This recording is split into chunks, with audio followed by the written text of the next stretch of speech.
thank you very much. Thank you. You brought this Dr. Patel. machine from Valgro India. Yes. What is your feedback about the Valgro machines? The Valgro machines I have found to be very sturdily built. We have no problems with the process of the machine itself. The product that we get out of it for our chair frames come out beautifully, cleaned aluminum bars, and we're looking forward to successful partnership with making more and more chairs, and knowing that we're going to be using the Valgro machine in the background. And what is your exact application for these machines? A high-end dining chairs is what we're actually doing. Great.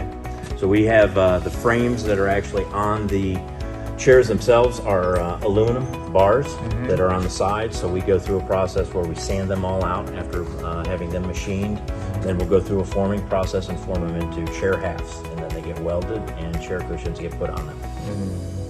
And one more thing, happy to say you are ready to buy another machines from the Valgro. Yes. There's another chair that we're going to be making that's going to be using round tube, and Valgro, I noticed, also makes a sanding machine for tubular products, and we're very interested in taking a look at that and see if it's going to fit the application well.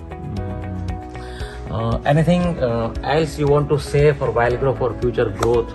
Well, what I would say that anybody that's interested in dealing with Valgro, I'd be an advocate of them being involved with Valgro. Very professional, helped us every step along the way. Good quoting process, good customer service, and really I have no issues with the company itself whatsoever. Yeah, thank you, Mike. Thank you for everything you've done. Thank you.